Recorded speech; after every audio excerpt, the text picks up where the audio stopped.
Wow. Okay, are you guys sure you're at the right place? Chicago Music Nexus, because it's a bunch of DJs that are on time. Thank you. Was it the open bar? Yeah. Was it the Malort? Was it the Malort? Thank you. Guys, welcome to Chicago Music Nexus. Make some noise. Just wanted to take a second to introduce myself and Olivia as well, and we want to tell you guys more about why you're here today. So for those that don't know me, my name is Sherm. What up? And what up? And 10 years ago, I entered the music industry. Just some kid from Indianapolis who loved dance music and wanted to start DJing and wanted to see what the future might hold for me. And over these past 10 years, I've experienced a lot of highs and lows, like many of you guys. And there's really only two reasons that I've stuck around. One, of course, the music, especially house music. Music is the best, right? That's why we're all here sitting in these chairs. The second is undoubtedly the community of people that I've met, because this is a really hard job, and we feel like we're alone a lot of the times. And I felt like over the past 10 years, I've been searching for a community, many of which I've found, and these people have inspired me and made me happier than anyone else. But we needed something like this. We needed Chicago Music Nexus to know that you are not alone. Look to your right, look to your left, look in front of you, look behind you. We're not in a line. We're all sitting at the same lunch table. Huge lunch table, by the way, but it's a good time. And again, let me be the first to welcome you to the Chicago Music Nexus community, because this is the beginning of something very, very special. I want to take a moment to thank Olivia. She is one of the most impressive people, period, to work with, and it's been an absolute pleasure. So I want to make some noise for Olivia. Thank you. Back at you. Yep. And I do want to say, guys, whether it's your first year in the industry or your 20th, I want to thank you for showing up. Not just for the fans, for the managers, for the promoters, but for yourself. Because you have to be your own biggest fan every single day. So thank you for showing up for yourself, and thank you for being here today. We're going to have a great time. We have some amazing panels. I'll hand it off to Olivia now. Thank you. I've talked to so many of you, and you guys have come from all over, New York, Maryland, Ohio, California. That blows my mind. If you don't know me, I'm the host of the Elevated Frequencies podcast, co-podcaster with Sherm, co-founder of Chicago Music Nexus with Sherm. And when I talk to artists on my podcast every week, I hear the same struggles over and over. How the fuck do I make money? How the fuck do you make money? That's right, good repeat question. it. I wish I could tell you.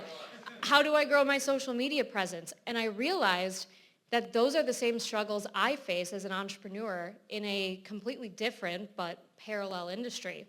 And so when Sherm and I connected, we realized there's no dedicated space for these conversations in Chicago or the United States, quite frankly, and no place where artists could openly approach industry professionals and say, hey, can I ask you a question? Because nobody wants to do that in a club. It's awkward. It's embarrassing. Do any of you consider yourself introverts like me? Right? Show of hands. Yeah. They won't raise their hand because they're all introverted. Exactly. And so, this is not about us. This is about creating the resource that we wish we had when we first started. It is about you guys. So ask questions when it's time.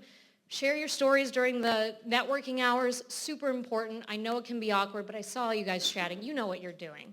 We just created the space for you to do what you're already good at. So thank you for coming. And I also really want to thank our sponsors for being so incredible, our spouses, our dance music community.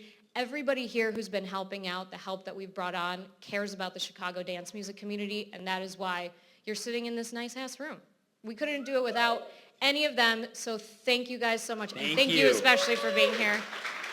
And I think we've got our first panel, Monetizing Your Personal Brand. Why don't we bring on up Let's run it. Our panelists. Pen and paper out. Okay.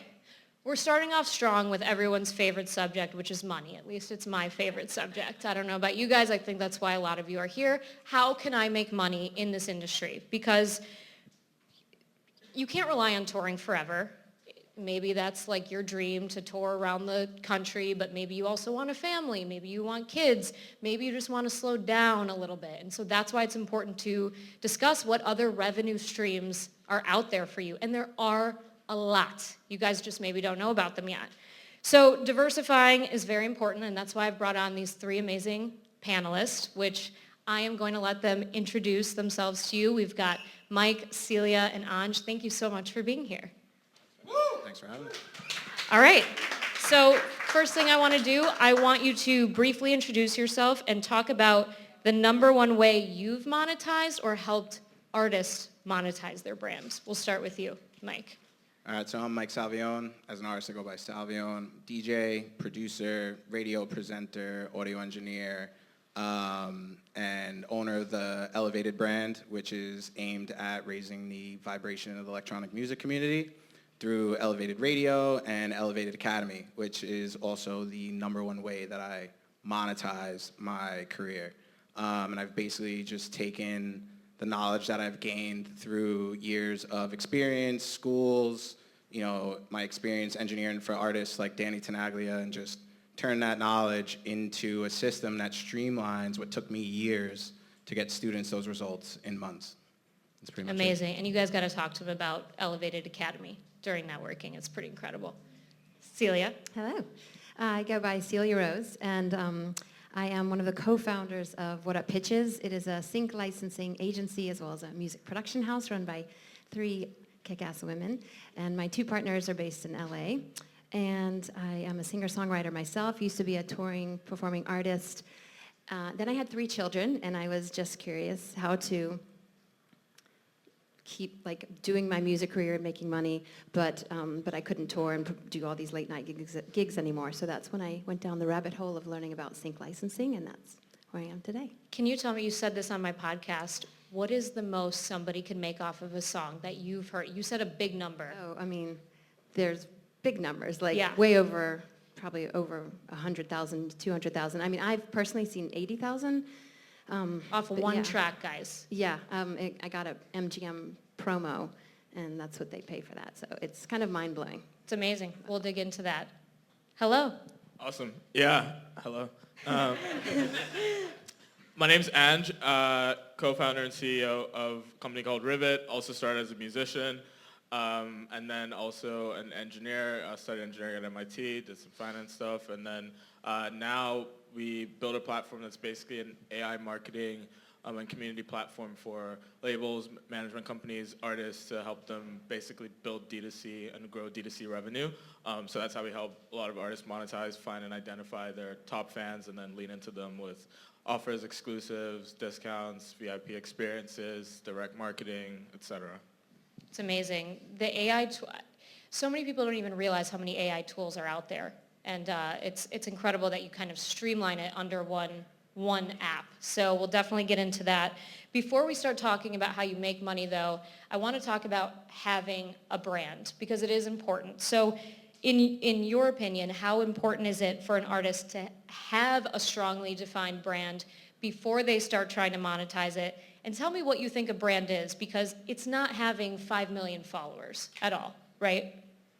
Do you want to, whoever wants to start? I can start. So for me, the way I see it is it helps me to know what to reach out to you for, right? So obviously a lot of people here are a certain kind of music, and we at our music house, we cover whole spectrum. But if I need house music, I need to know what you do. So that's for me is the brand, right? What's your clear thing? And then once you're in the door, once I know you're really good at this particular thing, I can work with you on that. Then if you do a whole plethora of different genres and different things, then I might go to you and say, hey, do you have some country music, hybrid stuff? And maybe you do. So. Yeah. So it's basically showing the people that you want them to pay you who you are. Could you answer this for me, Mike? Because you do such an amazing job on social media. What is a personal brand to you? I think a personal brand to me is just who you are as a person, right? A lot of people have their acts and their, the things that they do, the Fishers of the world, and being over the top. But I think the truest brands are those that are authentic to the artist, because one, it's easy for you to be that person. You're just showing the good sides of you, either on socials or all of that, and people see through all of those acts, so they really relate to that authenticity, and I think that that's what relates most to people. Yeah. Would you say that that's helped you get your gigs and in Ibiza and being at ADE, because you've been represented there for the past, I don't know how many years? Yeah, I mean, I think that that's like the biggest thing. Like even with the academy, it's just being authentic and showing that to potential students or, you know, brands that I work with or labels. It's just people buy into that authenticity. Yeah. What about you, Anj? What do you think about having a brand? Yeah, to me, personal brand basically is just why do people come to you? So if we even think about what is on brand or off brand, that's us actually saying, okay, this doesn't seem like that person because that's not why people come to them. Like it's how you can distill easily for anyone who sees you, why they would come to you and why they wouldn't come to you. And that scales across like your business endeavors, you as a person, to what Mike was saying, and yeah, that's how I see it. Yeah, I think it's important. In order to have someone give you money, they need to understand what you're giving them back, right? It's true of Chicago Music Nexus. You guys wanted to know, well, what is this thing? I've never heard of it before. And having a strong brand is really important because people are protective of their money as they should be. Yeah, and also if you have a clear brand, you're more memorable. I know when I go to events, there's some people who I'm like, I know them because of their brand. Like they have a certain look or a certain, you know, logo and they do their thing. Like our brand is, this is our color, orange. So whenever I'm at an event, I have like 3 orange things. But anyways, now I have to buy more orange stuff. But yeah, we sort of stay on brand. And I think our brand helped us a lot when we first started our company, What Up Pitches. It was striking, it was clear, and it sort of, what's the word, you know, catapulted us in a good way. Yeah. So. Yeah. Were you going to say something, Mike? Yeah, I think, you know, speaking even just to what you're saying about, you know, Chicago Music Nexus, it's like a lot of people think like you have to have this really, really strong brand, which again, like you were saying, isn't just followers, right? Right. And I think that, you know, it's often you don't actually have to have this crazy amount. Like people think you really need that to monetize. And, you know, I thought that way early on too. I was like, oh, I need to be at a certain level, like a Jamie Jones, or have some huge label to like, you know, have people take like an academy of mine seriously. And, you know, that helps, right? But as long as like you can show how you can provide value for people, like, you know, it's like they have a problem and they want to get somewhere, the solution, and what you have is that solution or the bridge between the two, then they'll give you money. You're providing them that value, which is obviously what you've done here. That's key. Thank you. That's key. Yeah, being a problem solver, being a solution for people. And as a DJ, you are a solution for people. Think about, you know, what people come to clubs for. They come to release. They come to hear music. Nobody understands house music like our community does. And so you are a solution for so many people. So let's get into these revenue streams. What are some revenue streams that artists overlook beyond gigs? Because a lot of people just think, oh, I just got to keep gigging. So what else can they do? I can go.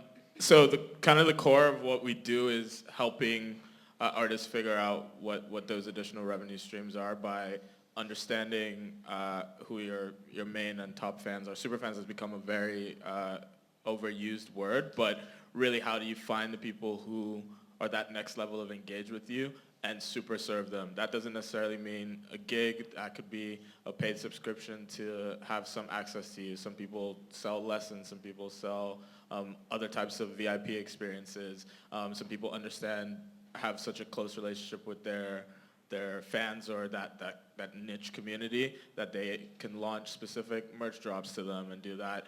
And when you are able to basically find products that resonate with that superfan community and deliver directly to them, you basically capture most of the value that you wouldn't otherwise if you were going through some other third party or you were assigned to whoever. So I'm sure we're familiar with a lot of success stories like La Russell and people like that who basically just super serve their community, find where they are, pull them somewhere, start to give them more than they would otherwise.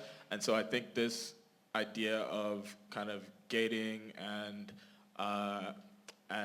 segmenting out more engaged fans and people within your community is really the future and the way to really have more ownership over your career, over your revenue streams. Algorithms change every day, so when you post stuff, you don't even know if it's going to people. You want to have your own email list. You want to have your own phone numbers list. You want to get directly to where your fans are when you need to with whatever it is you're selling to them. And those are some of the things that we've seen work well.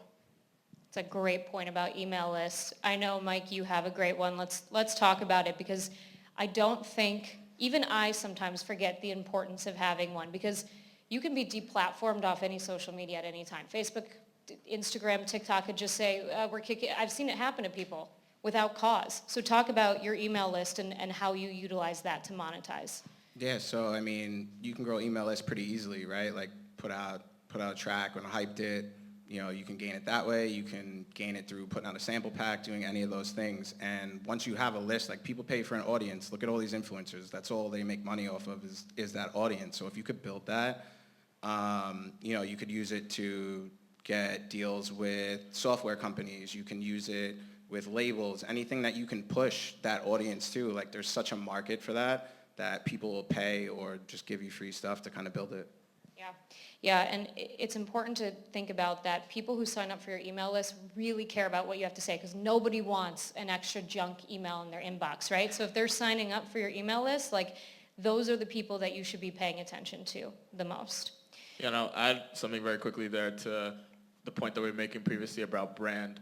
The more you engage with that email list, that close community, understand them better, understand characteristics, interests, preferences within that, and can take that to other people or show hard data or information on, okay, people in my community are big fans of your lemonade or whatever, and I have that in data, which we help a lot of our artists do. It makes it a lot easier to land brand deals and work with people who would resonate specifically with your community because of the specific brand that you've built. Did you have something, Mike? Yeah, I was just gonna say, like in terms of, you know, ways to monetize like outside of gigs, I think one of the biggest things is just to kind of take inventory of like what you're already doing well and how you can provide value to others, right? Maybe you're killing it on socials, like your content's great, you're mastering, you know, video editing. Well, go to an artist, go to a label, go to a brand, offer them that service. And then not only are you bringing in revenue, but you're building a relationship. And that's a relationship that you can use to further your artist career, right? So, you know, I always like to tell students that like, you have to work with someone before you can work with someone. And so it's like things like that. Or, you know, a big thing too is that I tell them is like, if you're a producer or a DJ or, you know, you have these unfinished tracks, unfinished projects, right? Well, make a sample pack, right? They're just collecting digital dust. Well, you could take that sample pack, sell it for $10. That's 100 people buy it, it's $1,000 a month, right? If you get $12,000 a year, put it back into your artist career. And the best thing about that is that it's passive income. So you do the work once and you're still pulling in money. And it's super easy to kind of just build that, especially in today's day and age with platforms like yours or even just Facebook ads. Like I know artists that are 4 to 5 times in their ad spend and sales just on sample packs alone. Wow, that's amazing. And I want to hear from you guys too, because, you know, I'm not a DJ. I'm the only person in this room who doesn't want to be a DJ, I'm pretty sure, which makes me popular. So I want to hear from the people who, yeah, Celia. Before we go on from that question, I just Sure. want to talk from the sync licensing perspective. So from monetizing, from our standpoint, so you can make money from the sync itself, from that placement. You get an initial amount, and it can be something small, $500 to up to very large numbers. But then, and sometimes you can get back end as well. So that's where you just need to make sure you've registered your songs with your PRO, whether it's ASCAP or BMI or CCAN. And then you can get residuals, and those can be great. And that's something that's, you know, money that just comes in. And then also talking about brands. That's a great idea, and I know artists who do that, who reach out to brands and say, hey, this is my sound, I really think I would fit well with you. And that's when you just need to be prepared and professional and know what you need to know, which in our world is you have to have all your stems, you have to have your, and you guys probably have all this, your instrumentals, everything balanced at the right level, and just be professional in how you approach people and be like, this is, but be ready, and that's why you're building up your catalog in a professional way, so that when you are ready and you approach someone, they say, hey, yeah, that could work. You're like, okay, well, I have all this stuff, and it's all ready to go, and I can, you know, if this song doesn't work, well, I've got these other ones here, so. Yeah, and I remember when you were on my podcast a couple months ago, we were talking about how often house music is like used in reality TV. And I watch Real Housewives. I watch a lot of Real Housewives. And on this season of Beverly Hills, it is all progressive house. Every freaking transition is, so I'm like, there's money on the table. And it's such an amazing opportunity. And you use the term lotto ticket. You might not get you're most likely not going to get your first track signed for sync, but just keep putting in the lotto tickets. And I know a lot of you producers probably just have a library of stuff that you're not even using. It's just sitting, rotting in your hard drive. So thank you for adding that. So I want to hear why, in your own words, as people who work in music full-time, why is it important to diversify your revenue for the sustainability of your career and your life? As someone, you've all been doing this for a while. Talk about that mental health aspect. I mean, there is the mental health aspect for sure, right? Like, I mean, well, before we even get into the mental health aspect part, like, it's expensive to be a successful artist. Like, you need to put money into promo, marketing, teams, things like that, right? And as an up-and-coming artist, you're wearing all the hats. So imagine you could bring in more money that allows you to push your music out to more people, because that's what these big artists and labels and brands are doing. But it also then frees up your time because you're not editing videos, you're not doing all this stuff, and you can focus on what is really important and why you got into it in the first place, which is the music. And so aside from that, you want to diversify because, one, you may not want to DJ until you're 80 years old. Like, you might want to slow down for a couple of months. Maybe you want to not really gig as much. Where does that income come from? I mean, look at the pandemic for prime example. Like, you had artists that were struggling because they put themselves into one revenue stream, which was live events, and it disappeared. And like, they really struggled with that. So I think you just have to think, what is it that you want and how can you bring in that money? Because diversifying your income isn't just about making more money. It gives you the freedom and the stability. So like, you can make decisions for your artist brand that you want, right? Like, you don't have to take gigs that you don't want to take. You don't have to overload your schedule. Like, you don't have to make career choices that go against your vision just to make ends meet. It does. It allows you to make choices that go with your vision instead of just like benefiting your bank account. Wow, we're in church today, guys. That was church. So if you get your songs into a music library or a sync licensing agency, they're the ones doing the work, right? So you get your songs in there and you get them all the right material and you're a professional presenting it and getting it to them. You do your thing. And we're the ones who are, working and trying to pitch the songs. And then when we get a placement, we send you money. So it's great in terms of, right? Sounds pretty great to me. It's pretty great. So that's why you have to be professional in the first place, and that's why you have to create all these great songs so that when the opportunity arises and when you have that chance to get in with a sync licensing agency or a library that you want to be in with, you can present yourself in that sort of way and open that door. So. Absolutely. Do you have anything to add? Yeah, I think the way I like to think about this is, if you even think about the biggest, like the most successful people in music, this is like not the best thing to say, but most of their money isn't actually from music. And like Jay-Z, it's all the other stuff. Rihanna, it's Fenty. Dre is beats. Like, there's Kanye is other stuff. Like, the key is building a community and a brand and a community that trusts you, and then being able to long-term sell other things to it.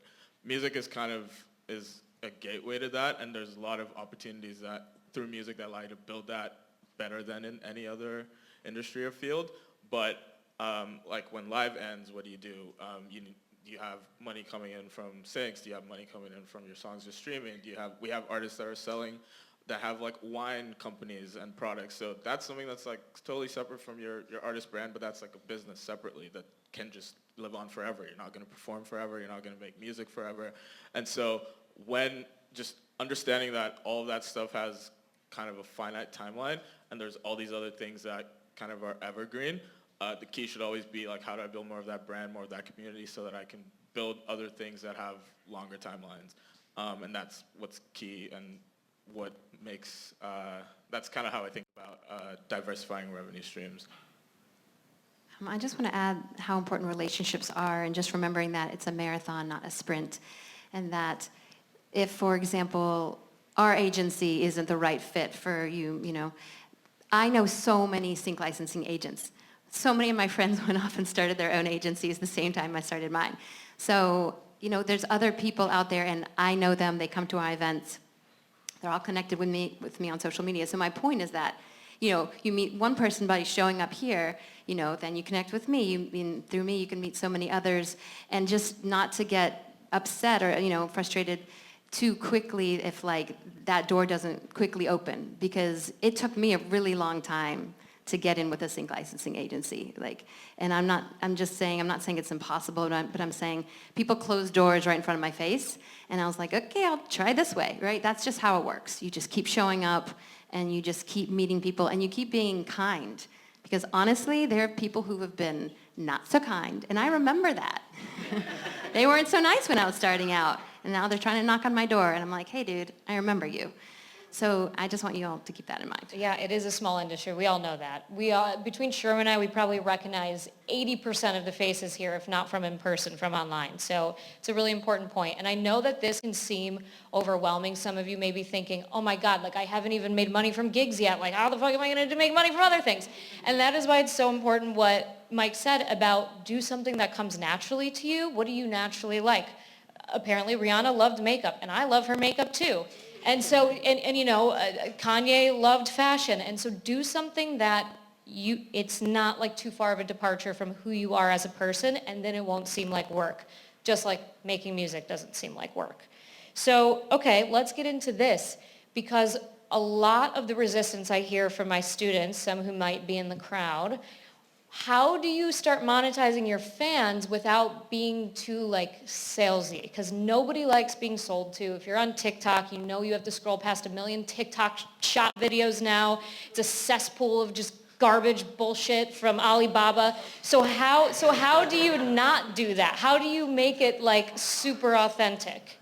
I think it comes back to authenticity, right? You were talking about the email list. I'm always providing value. I'm always telling them, what I'm using or what I'm doing. I just recently had a brand come to me that wanted to give me some plugin. Was like, yeah, make some videos. We'll do this and that. And I just didn't believe in the plugin. I was like, this doesn't work. I don't think it's good. And so I chose not to do it because if Left money on the table. It's so important. Because if I'm going to push it to people, I want them to know, okay, this is something that he believes in. It's something that he uses. I'm not going to just, sell it down the river because I just want to make a buck or get, some free stuff.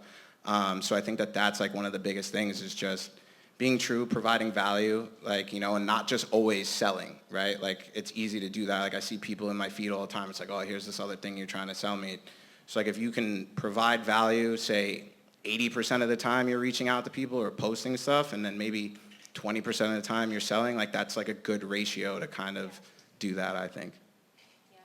Do you have any, with your app, I'm sure you have some thoughts on this. Yeah, I was going to say it's people rarely feel like you're selling similar to what he was just saying, that you're selling too much if it's worth it. So people will pay for stuff they feel like is worth it, and they'll stop paying for stuff when it feels like they're paying too much. And a lot of what we do and see work is building authentic relationships requires that upfront value, a lot of it. So if I've done these 10 things for you, and you can just think about it in just your general relationships. If you do 10 things for someone and then you ask for one, they don't feel like you're always asking for stuff, even if you are. So that's kind of it. A lot of value up front, one, to build the trust to the level where you can say you can drive someone to a transaction. That could be on your social media, that could be on exclusive content, that could be we've had artists that send out postcards to fans because they asked for their information, their address information, and then just out of pocket send postcards to them. That is just a personalized thing. They didn't buy them, they didn't do anything, but now that fan feels oh, I got this special thing from this artist, and that's so meaningful, even though for the artist it was very simple and scaled to however many thousands, and they didn't really do much, but that feels personal. And so when they're oh, my new merch is out, it's oh, they sent me a postcard 2 months ago, of course, yeah.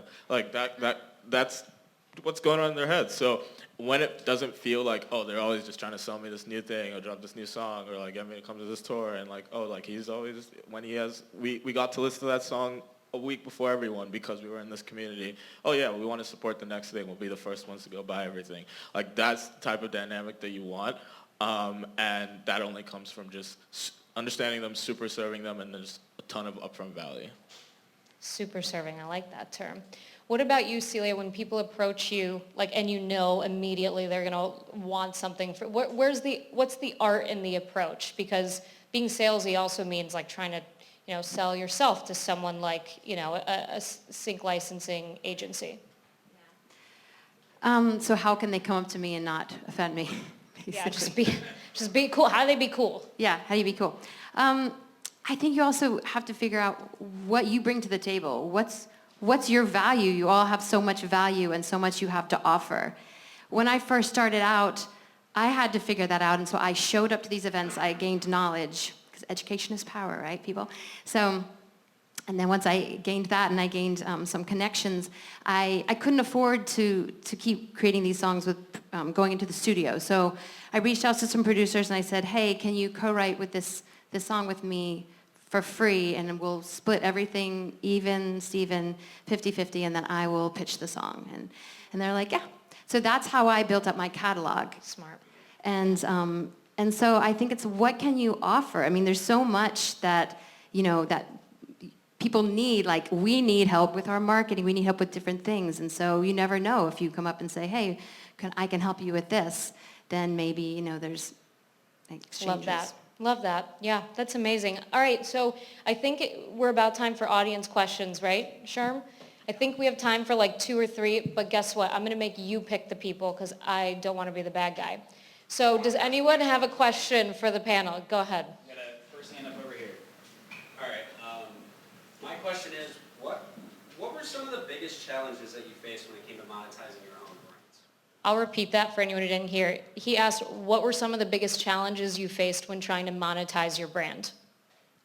I think creating that value and that place of, we'll call it authority. So, showing that you can bring this to people. But I think one of the big things is just showing that you have that value and that you can solve a problem that they have, and then they buy into that, right? It's just a matter of, how many times do we do it? You see some ad for some course on Instagram, but you've never heard of that person, but they're like, oh, do you have this problem? Do you have that problem? Do you have this? And then you're like, oh yeah, it sounds like me. And then they're like, oh, well, here's what you could be doing. You're like, oh, well, I want to do that. And then they're like, well, here's this system. And you're like, well, that makes sense. And you're like, all right, I'll buy into that. And so I think that works for whether you're trying to sell a course, whether you're trying to provide value in another way. Like Celia was saying, maybe you do accounting. And you know what? Music people suck at doing financial side of things. So maybe you go to a sync, licensing thing, or you go to a label and be like, look, I could provide this value. And then they're like, oh yeah, that makes sense. And you show them what you can do. And I think that kind of just pulls it all together. So for me, my journey was I was trying to really sit back and listen and figure out how I needed to pivot. So I went into this as a folk rock singer-songwriter, and I had 4 albums worth of stuff that was high-quality recordings, but then when I was trying to pitch it, it was nothing was getting signed, nothing was hitting right. And so I took a step back and I was like, okay, well, what kind of songs are actually being used in these ads? And the lyrics, my lyrics were very specific because I love writing stories. And I was like, okay, well, that doesn't work for this. So I started from scratch. I reached out to these producers. I'm like, I know I'm a great songwriter. Let's write with sync in mind. So I could still be authentic, but I was writing in a smarter way. And I started from zero. I completely started anew and created all these songs. And those are the songs that I've gotten placed. And now that I'm there, there's the off chance time when maybe they need a country song and I have something that works. But just being smart and saying, you're talented, and maybe you can just branch out a little bit and create in a smart way that gets you down that right path. Yeah, I'd say the upfront value delivery is just kind of costly because you do that without any payout in mind, so that's hard at the start. And then the other is just kind of the time it took to gain credibility in the space, which is just kind of just has to be that way. So I'd say those were the biggest things, and now that we're somewhat over that hump, it's easier now, but those are, I think, the things that were hardest to start with. Yeah, having patience is huge. I don't have any. Sure, go ahead. It wasn't one of the revenue streams talked about here, but if you're thinking about launching merch, like heading into 2025, just seeing if the panelists have any advice for like best practices or like lessons learned that we can kind of take away from us. Cool. So the question was best practices or any information about, and you have merch, so I think everybody has merch up here. So what are the best practices for launching merch in 2025? Y'all got merch. I know you did. I've seen it. I'm not doing a good job because I always forget to bring my merch. But had I brought it, you guys would have all been walking out here with What Up Pitches t-shirts. So that's probably first, showing up and bringing it. Step one. I think it's what we've seen work is one, understanding what kind of that community that you've built likes, wants. There's even cool ways to test with them, and like that is even an engagement method. Like, okay, let's co-create this together. What are you guys feeling? Here are some of the things that I'm thinking about, and have them feel like some ownership over that process is something that we've seen be helpful. And then ultimately it just comes down to really good designs, and then also just some strategy around how you launch it with something else. So making it feel like part of a broader, whether it's with a release or it's with an era or universe that you're crafting, and like this is the uniform that's related to that. Like just having some broader overarching story tie into it that people can hold on to and then feel like this is the piece of memorabilia. And then the other stuff like Shopify's like table stakes, having that all well set up with your commerce marketing tools on the back end. You can use us, you can use other things. And yeah, I think those are probably the tactical and strategic things that I would say are useful. Love that. I know, Mike, you've had your merch on some pretty famous people. You've snuck it in on some famous DJs' backs, so let's hear it. I think quality is a big one. I think attention to detail is another thing as well. You know, like there's so many times you buy like merch from some DJ or some brand, and like it comes and it's got like the Gildan tag like in the shirt, and you're like, well, I didn't buy like a Carl Cox t-shirt. I bought like a Gildan shirt with a Carl Cox screen print. So I think like just taking that time where like maybe you put your brand like screen printed in the, you know, on the inside back of the shirt, or small little things. Like we just did a ADE like merch giveaway when we did our Elevated Academy workshop, and like we had like a small little side tag that had like a little contest on it that like if you snapped a picture and uploaded it, like you won, you know, you could win a scholarship to Elevated Academy. And it's just the small little things that go into it that I think people really appreciate more so than just getting some random like thing. And especially if they're going to give money for it, like you want them to feel like they got something out of it, because then they'll come back and buy the next one. Great advice. All right, do we want to, I think we have room. Yeah. Hey guys, we just want to make sure you can hear every question and piece of feedback from the audience. And this piece of feedback was to use drop shipping with merchandise in the beginning, and make sure you're always repping your shit and wearing your merch. Wear your shit, guys. It's good. So I should be wearing a Nexus shirt right now, basically. Oops, they are. I'll do an outfit change. Do we have one more? Do we have time for at least one more question? Okay, go ahead. The next question was about how an artist can maintain their authenticity throughout their career. During years 1 through 5, you spend a lot of time fine-tuning your sound, building your brand, and growing your following. And it's the years that follow that can be challenging to stay true to who you are. What advice do the panelists have on making sure that you do stay true? It's a great question, because everybody evolves, everyone changes, and that's very likely to reflect in your artistry. So who wants to take a stab at this one?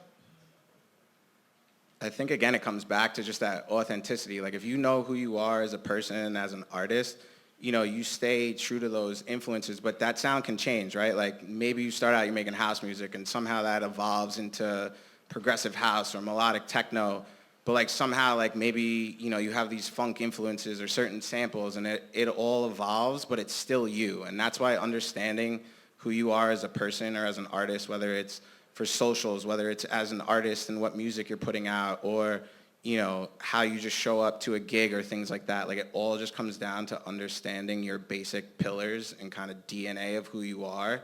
And that'll always shine through whether you're, you know, on episode 1 or episode 200. And that's like what people buy into, which is why you can always change your sound or evolve as an artist, and it'll always kind of be true to you, and then you won't hate what you're doing either. Last question was for those with a day job. What's the best way to set yourself up for success if you want to go full-time creative, and what advice do the panelists have in order to make that happen? Yeah, I mean, I think only you know, right? It's like you gotta know. Do you have your savings? Do you have what you need to be able to make that jump? And then if you make the leap, you make it wholeheartedly, right? You're in it to win it. Fake it till you make it. You just gotta you gotta make the contacts and you gotta keep creating. But yeah, I mean, it's definitely hard. My husband is a book writer. He's written books on the side for years, and he's a New York Times bestseller, and he still has a day job. It's crazy. It's to be an artist, and to, it's what it is. It's so hard. So I understand. Yeah, I think the answer, there's no answer, but the closest to the answer just comes down to math. Like, you need to figure out, and I did a similar thing also even for starting the company, is how much is this notion of personal burn. So how much do I burn a month on myself? How can I make that the absolute bare minimum? It helps if you have like a spouse or someone that you're married to. Now we're just like talking like actual specific tactics. If you have a spouse or someone you're married to, that can help with bills and stuff. But if it's just you, what can I cut?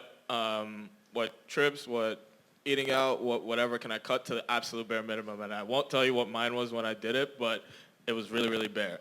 And there was like 5-6 things that needed to stay, maybe even less, and then everything else got cut so that I could then think about how long I could go a year trying to make this work with the money that I have without running out of money, and know that I'm just like focused for that period, and I don't need to worry about like, will I run out of money, will I not? This gives me 12 months of, and startup language is always like runway, but 12 months of runway to figure this out, after which I will start to go back maybe to think about my job again. But how much time can I get? How much runway can I get with my lowest possible burn? And then go after it if you are ready to take that leap. And that, you don't really need signal to decide that. If you feel like you're ready and you're there, do the math, cut down, and then see how long you can get out of it, and then just aggressively pour into going after it for that period. And if it doesn't work out, go back to the thing, build up more money, do it again. That would be my advice. That's what I did. Great advice. I think honestly, like, I get this question all the time, right? From students, artists, everything. And I think that people make that jump or try to make that jump before they're ever ready. Like, people think that like, oh, well, if I just quit my job and I just make music all the time, like, I'm gonna get there. And like, it doesn't really work that way. And like we were saying, this industry is expensive, right? Like, so for as long as you possibly can, make that money in a different space, and then take that money and invest it into your own artist project. That is the best thing that you can do. And then obviously you're gonna have to grind, right? Like, I used to wake up at 5 a.m. to make music before going to work, and then like go to work, come home, eat, sleep, repeat. But eventually you get to that point when the daytime job is getting in the way of the music thing, or like, I mean, we just had West End on a panel at ADE, and like even he was saying, he's like, I spent 3 or 4 months touring heavily and still working my day job until it got to the point that I was like, oh, I'm just taking too many vacation days. Like, I guess like it's time to like quit this. So I think that like for as long as you can have it, it's good, because like I said, you know, it allows you that freedom to really push your artist career. Like, you're just investing back into that. So to just jump to full-time music sometimes, it just makes it a lot harder. Sounds like it's highly personal. I think we have time for one more question. What do you think? We got to wrap it up. Quick one. Who's got a quick one? There you go. The last question was, what are the aspects that define your brand outside of your colors, your logo, and what you wear? That's not, I would love to hear your guys' answer. It's not a quick one, but it's an important one. Yeah. It's what you say is a big one. When people search you, what are they going to see that you've said? Or if they follow you or look you up, what are they going to see that you say? What you support publicly, causes, what you give money to, the types of people that you work with, whether that's genre specificity, whether that's what they stand for. There's a lot of things, but I think those are the top ones that come to mind. Yeah, who you surround yourself with, who you who you are as a person, and like you said. Yeah, I mean, they pretty much covered it. It's just, how you show up, how you act, how you treat people. And yeah, that's pretty much it. Yeah, and it's as much in person as it is online. You got to have cohesion. Wow, this has been an incredible first panel. Thank you all so much for sharing your knowledge. They will be here to network and chat with you all after this next panel. So please, I'm speaking for you, but I'm sure you'd love to meet some of the and I just want to folks. add, just so as far as for our company, if you could follow us on Instagram, it's What Up Pitches, but also we have go to our website, whatuppitches.com, and you can join our mailing list because we have free listening fiestas. And they're really important to show up to because that's how you learn how to get into sync licensing. Because I know some of you might come up to me and say, hey, how do I get you my music? And if you send me a link, it's I just don't know when I'll get to it, right? So it's really important to do those because people send us songs, and then we have free contests. We listen through all the submissions, and that's when we find new artists. So it's important to know about those. Yeah, and let us know quickly where we can find the both of you. Yeah, you can find me on Instagram at Salvione Music or at Elevated Academy. We're also doing a giveaway on this AI vocal tool right now, which is pretty sick, so check it out. Thank you. On TikTok, it's just Rivet App, and on Instagram, it's Use Rivet App. Come join the party.